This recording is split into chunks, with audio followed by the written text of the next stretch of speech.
Hello बच्चों, कैसे हैं आप सब। Welcome to our YouTube channel कैमवर्ड। सो आज हम बात करेंगे एक इंटरेस्टिंग टॉपिक की, डायपोल मोमेंटम, यानी कि द्विध्रुव आघूर्ण की बात करेंगे। किसकी बात करेंगे? डायपोल मोमेंटम की। डायपोल मोमेंटम क्या होता है?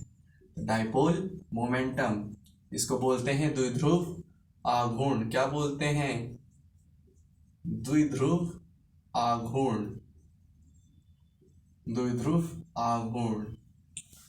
तो द्विध्रुव आघूर्ण होता क्या है? सबसे पहले समझिए द्विध्रुव का मीन क्या है। द्विध्रुव का मीन होता है दो ध्रुव, यानी कि दो पोल, इसीलिए इनको बोलते हैं डाईपोल। डाई वर्ड यूज होता है दो के लिए, और पोल तो कुछ इस तरह से कि आपके पास कोई दो छोर होंगे, दो किनारे होंगे। जैसे कि आपके अर्थ पे दो पोल होते हैं, मैग्नेट में दो पोल होते हैं, दोनों में means north and south pole होता है। कोई आप मैग्नेट देखते हो उसमें भी नॉर्थ एंड साउथ पोल होता है। और आपकी जो अर्थ होती है, अर्थ है इलेप्टिकल शेप है, तो उसमें भी नॉर्थ एंड साउथ पोल होता है, तो दो पोल होते हैं। उसी प्रकार से हमारे जो कंपाउंड्स होते हैं, हमारी जो स्पीसीज है, सिस्टम है, इस पे भी दो पोल हैं। और वो दो पोल हम इस तरह से दिखाते हैं, एक पोल पॉजिटिव है, एक पोल निगेटिव है। एक पोल पॉजिटिव है, दूसरा पोल निगेटिव है। और जब ये दोनों मिल जाते हैं और ये अब दो दो हैं, तो ये क्या हो गए? ध्रुवित हो गए। और इनके बीच अगर कोई बंध बनेगा, अगर इनके बीच कोई बॉन्ड बनेगा, तो वो क्या होगा? ध्रुवित बंध। एक ध्रुवित बंध हो जाएगा। तो डायपोल की संरचना ऐसे होती है, जहां पर दो अलग अलग पोल एक यौगिक में आ जाए, कंपाउंड में आ जाए, तो वहां क्या बनता है? डायपोल बनता है। क्या बनता है? डायपोल बनता है। अब देखेंगे डायपोल की एक्चुअलिटी देखेंगे तो होता क्या है। हमने कोई दो स्पीसीज ली, इस तरह से दो स्पीसीज ली। एक पे चार्ज है प्लस क्यू, एक पे है माइनस क्यू। ध्यान रहे चार्ज की क्वांटिटी बराबर है। मींस अगर ये 5 कूलाम है तो वो भी 5 कूलाम होगा, ये 7 है तो वो भी 7 होगा। क्वांटिटी जो इनकी है वो बराबर होगी, लेकिन क्वालिटी डिफरेंट है। एक पॉजिटिव है, दूसरा निगेटिव है। तो इस तरह से अब इनके बीच एक डिस्टेंस होगी, इनके बीच कुछ ना कुछ एक डिस्टेंस होगी, जिसको हमने डी मान लिया। क्या मान लिया? स्मॉल डी मान लिया। तो अब देखेंगे डायपोल मोमेंटम यानी द्विध्रुव आघूर्ण होता क्या है। तो द्विध्रुव आघूर्ण जो होता है बेटा, उसको म्यू से प्रेजेंट करते हैं। किससे प्रेजेंट करते हैं। और म्यू इज इक्वल टू होता है Q into D. Mu is equal to Q into D means the charge on species and the distance between them। यानी कि Q क्या है? आवेश है। और D क्या है? आवेशों के मध्य की दूरी। ठीक है, आवेशों के मध्य की दूरी यहां पे है। ठीक है, आवेशों के मध्य की दूरी। डी क्या है? आवेशों के मध्य की दूरी।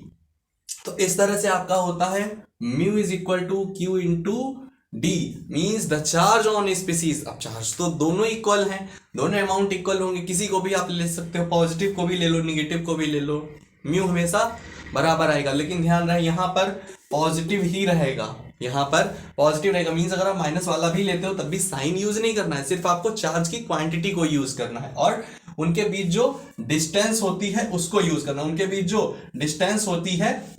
करना है। अब इनकी यूनिट जो होती है वो होती है डिबाई। क्या होती है? डिबाई। जब भी हम म्यू की वैल्यू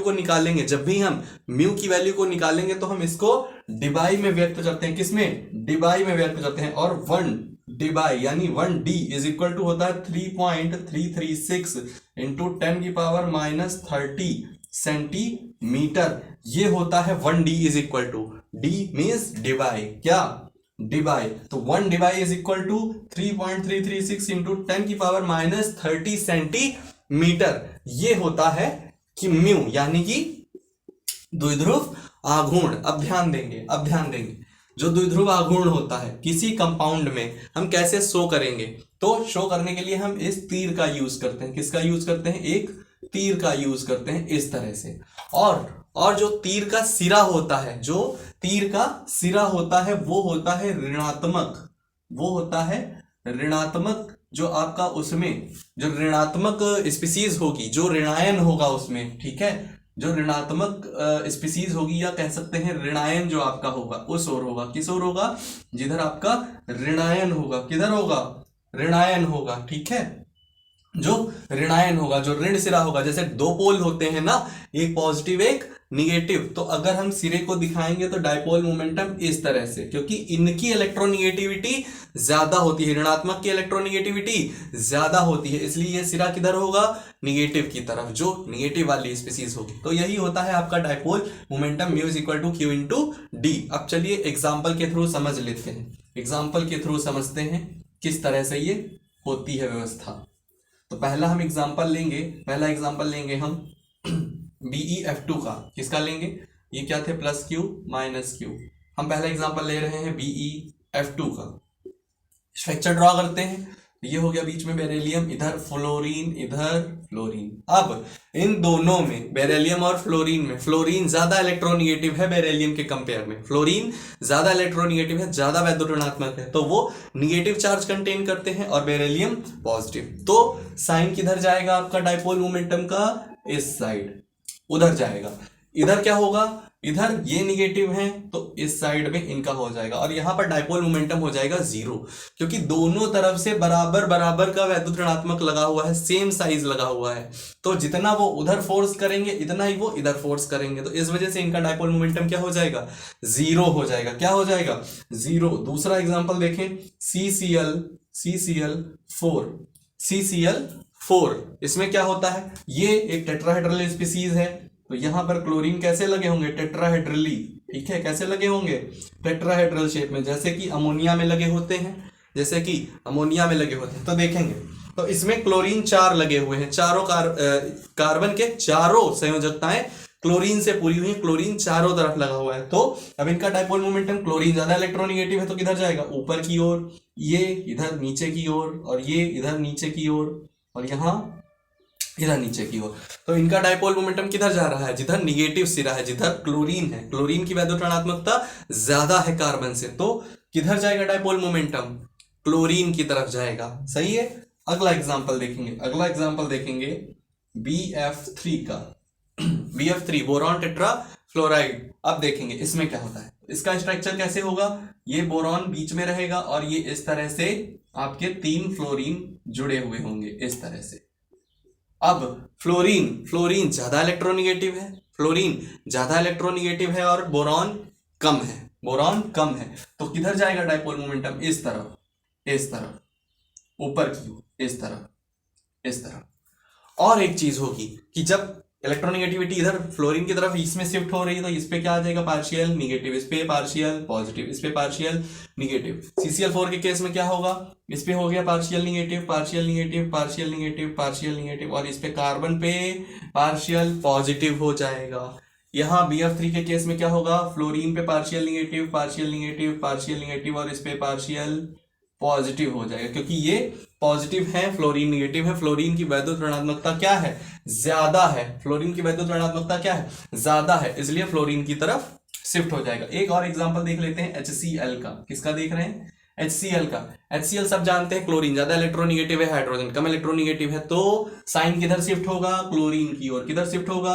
क्लोरीन की ओर। इस केस में कुछ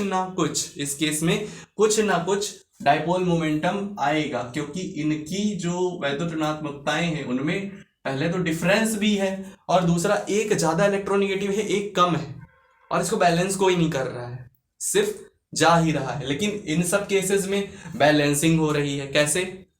कि अगर हम यहाँ पे बेरिलियम डाइफ्लोराइड की बात करें, BeF2 की बात करें, तो यहाँ पर क्या हो रहा है? दोनों तरफ फ्लोरीन लगा हुआ है, तो इक्वल अमाउंट ऑफ ये इलेक्ट्रॉन्स को खींचेंगे, बॉन्डिंग इक्वल होगी। तो यहाँ पे भी ऐसा कुछ नहीं होगा, डायपोल मोमेंटम नहीं आएगा। यहाँ पे CCl4 में भी ऐसा होगा, सब क्रॉस कैंसल हो जाएंगे चारों तरफ। BF3 में भी ऐसा ही होगा, क्रॉस हो जाएंगे, लेकिन यहाँ क्रॉस नहीं होगा, क्योंकि यहां पर क्लोरीन मोर इलेक्ट्रोनिगेटिव है, हाइड्रोजन इलेक्ट्रोपॉजिटिव एलिमेंट है, तो ये क्लोरीन की तरफ शिफ्ट होंगे, तो कुछ ना कुछ इनका डायपोल मोमेंटम आएगा, जबकि इन सब केसेस में कैंसल कर दे रहा है, कैंसल कर दे रहा है। तो यही होता है हमारा डाइपोल मोमेंटम, द्विध्रुव आघूर्ण, यानी एक ऐसी स्पीसीज जो दो ध्रुवों से मिलके बनी हो, जिनमें एक ध्रुव कैसा, जिनमें ध्रुव कैसे हो, चार्ज की क्वांटिटी जो है वो इक्वल होनी चाहिए, क्वालिटी डिफरेंट होगी, एक पॉजिटिव एक निगेटिव। और द्विध्रुव आघूर्ण क्या होता है, mu is equal to Q into D. Q क्या है, आवेश है उस स्पीसीज पे, उस सिस्टम पे, और डी क्या है, दो आवेशों के बीच की दूरी यानी कि डी। और इसको प्रेजेंट किससे करते हैं, डिबाई से करते हैं। किससे करते हैं, डिबाई से। ये इसकी यूनिट होती है। ठीक है, तो आज के लिए इतना ही रखते हैं। Thank you.